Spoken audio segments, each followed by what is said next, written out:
Bonjour, alors je vais vous parler aujourd'hui du cycle de croissance qui a démarré donc au milieu de l'année 2020 et qui semble, au vu des dernières observations, de plus en plus bizarre, de plus en plus anormal par rapport à ce qu'on a pu observer sur les cycles précédents.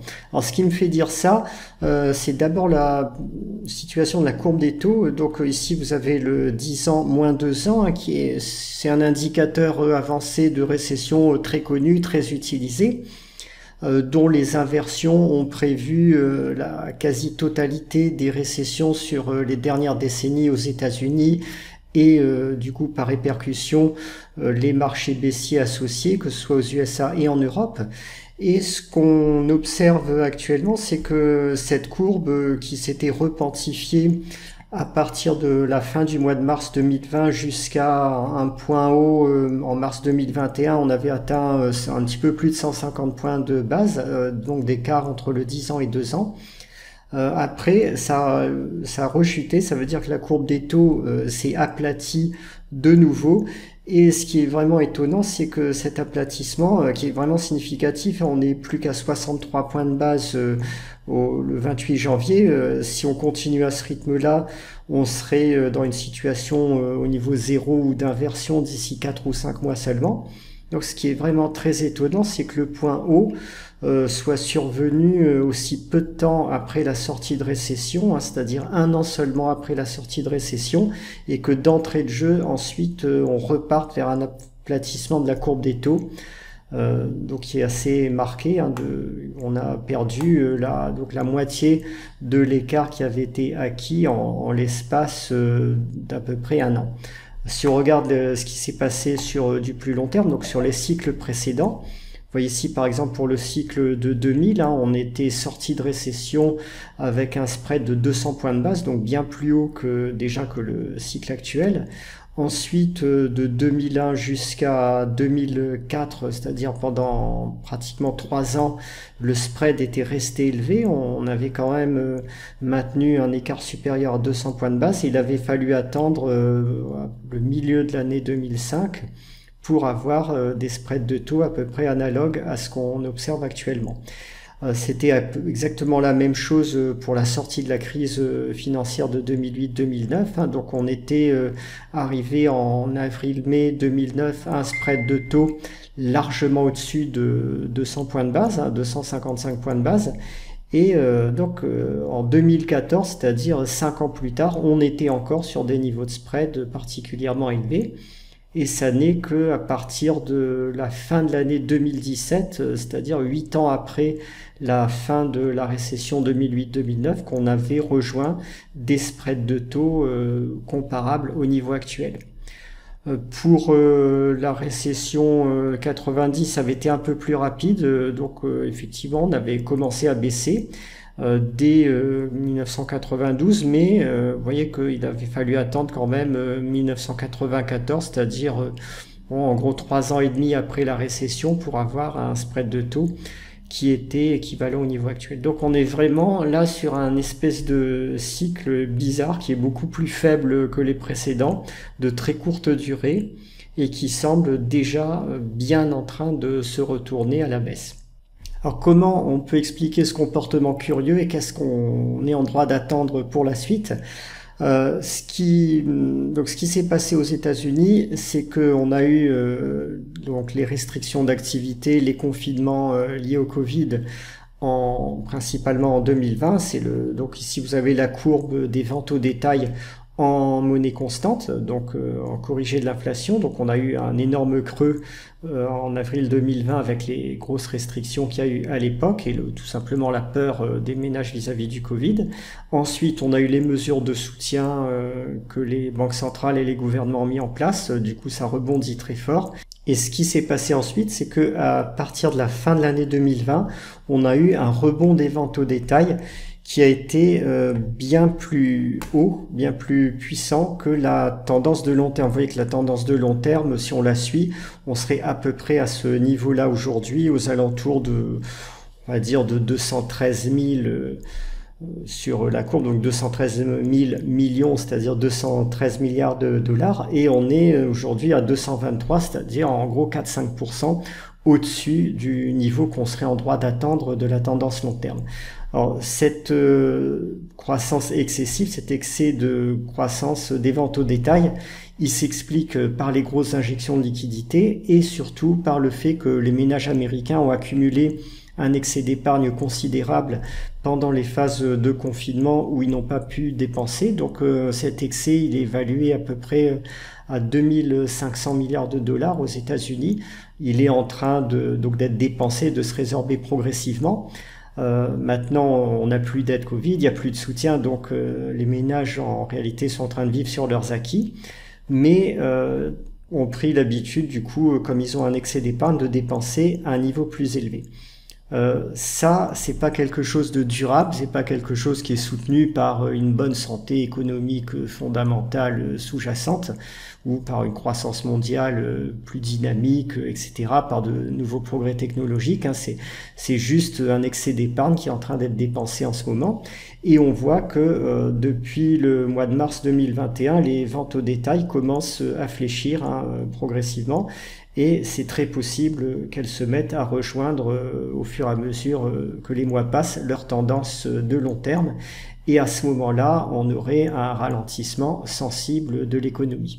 En soi, ça serait pas forcément très grave si on n'était pas dans une situation où les marchés américains sont complètement surévalués et semble avoir considéré comme un acquis définitif qu'on serait maintenant dans un rythme de croissance rapide et largement supérieur à celui de la tendance de long terme qu'on observait avant aux USA. Évidemment, ça risque de ne pas être le cas et on commence à avoir de sérieux signes de retournement de conjoncture.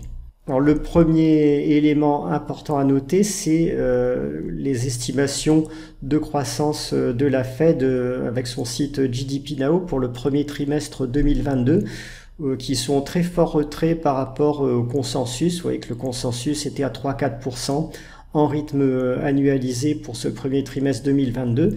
Et là, donc la Fed vient de sortir une estimation qui est basée sur, donc c'est du nowcasting, ce sont les estimations qui sont basées sur les données réelles qui commencent à arriver sur le mois de janvier. Et donc ces estimations pointent sur un rythme de croissance de 0,1%, c'est-à-dire quasi stagnation de l'économie. Donc il y a une grosse révision à la baisse. Il y a autre chose qu'il faut prendre en compte, je pense, sont les estimations de l'Institut du Michigan sur les conditions d'achat pour les biens durables pour les ménages américains. Vous voyez que donc l'indicateur s'est complètement effondré en 2 temps. Il s'est effondré au moment de la crise du Covid, on a eu un petit rebond après, et depuis il s'effondre à nouveau fortement. Tous les effondrements de cette ampleur dans les cycles passés ont été suivis de récession, vous pouvez le vérifier sur ce graphe. Et en plus, on n'a jamais eu réellement un effondrement aussi important de l'indicateur sur les 60 dernières années. Donc, si on suit cet indicateur, on va assez prochainement vers une situation de récession aux États-Unis qui prendrait les marchés complètement à contre-pied vu les niveaux de valorisation actuels qu'on observe. Au niveau donc on a un autre indicateur qui est au niveau des ventes de camions. Vous voyez ici, c'est la courbe en bleu, on chute assez sensiblement sur cet indicateur, moins que pour le Michigan, mais il y a quand même une baisse significative qui se produit depuis avril 2021. Et là aussi, dans le passé, à chaque fois qu'on a eu des retournements à la baisse de cet indicateur, ça a été associé ou bien suivi. Alors, il n'y a pas forcément de relation de temps très précise. Souvent, l'indice boursier en rouge, vous avez le CAC baisse après que l'indicateur camion se soit retourné. Ça a été le cas en 2000, ça a été le cas en 2009.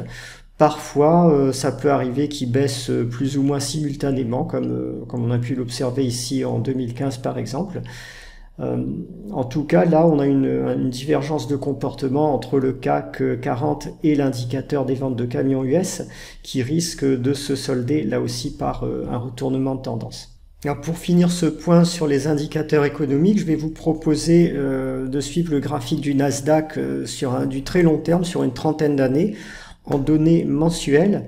Donc on voit bien une première phase de hausse parabolique ici qui est liée à la bulle Internet des années 2000. On avait une première divergence sur le RSI qui avait été assez visible à ce niveau-là. Ensuite, on a la deuxième bulle donc parabolique, la deuxième phase de hausse parabolique sur le Nasdaq avec donc cette courbe qui commence après la crise 2009. Là aussi, on a des divergences donc du RSI ici qu'on voit très bien apparaître qui se construisent entre 2018 et 2021. En fait, le pic de hausse du Nasdaq de 2018 avait été plus dynamique que le pic de 2020-2021, le pic post-Covid.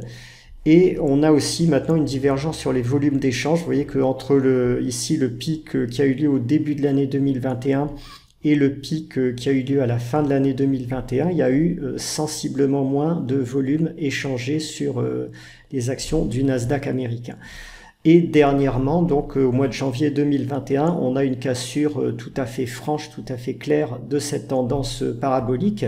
Je vais grossir un petit peu le graphique, comme ça on va le voir un petit peu mieux sur la courbe. Donc vous voyez ici la tendance parabolique qui commence à faiblir, ici à s'arrondir fin 2021, et une cassure franche qui vient de se produire au mois de janvier.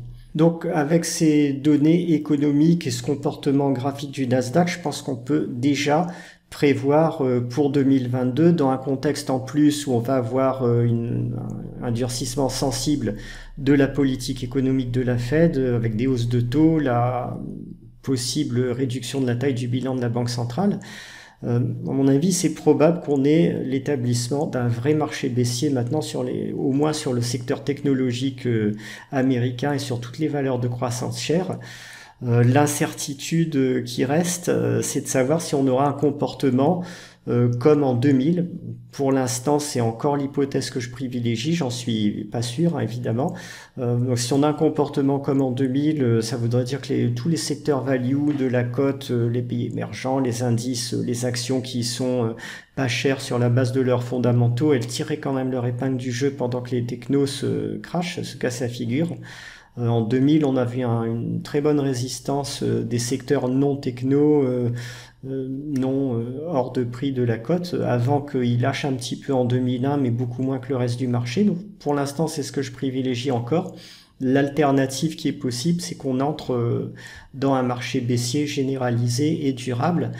Ça n'est pas encore l'hypothèse la plus probable, mais il faut pas l'écarter. Bon, moi je la voyais plutôt cette hypothèse pour 2023. Donc à suivre quand même. Une dernière chose pour finir cette réflexion sur le cycle économique actuel et les cycles économiques qui sont succédés aux États-Unis. Vous avez ici la courbe rouge qui est la courbe des taux directeurs de la Fed. Vous voyez qu'au fil du temps, les maxima de ces taux directeurs baissent de plus en plus. Ça veut dire que la Fed a de moins en moins de marge de manœuvre au niveau hausse des taux et baisse des taux au fur et à mesure que les cycles se succèdent du fait de l'endettement croissant du système économique américain. C'est un peu la première fois qu'on observe un retournement de cycle économique, un début significatif de ralentissement de l'économie américaine, alors que les taux sont encore au niveau zéro, que la Fed n'a même pas commencé ses hausses de taux.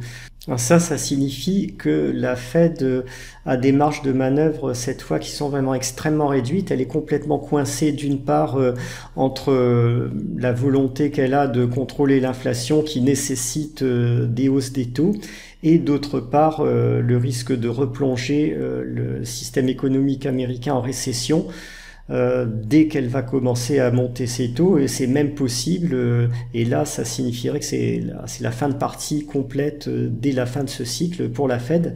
C'est même possible qu'on ait une récession, une entrée en récession des États-Unis avant même que la Fed n'ait pu enclencher un cycle significatif de hausse des taux, c'est-à-dire que dès qu'elle aurait augmenté ses taux de 50 ou 75 points de base, on serait déjà au niveau de l'économie américaine en plein retournement de conjoncture. Donc à suivre, mais si on a cette perte totale de marge de manœuvre de la Fed sur la prochaine entrée en récession, ça signifierait que donc le prochain retournement de cycle économique serait nettement plus violent et nettement plus profond que tous les cycles précédents qui ont été observés depuis les années 2000.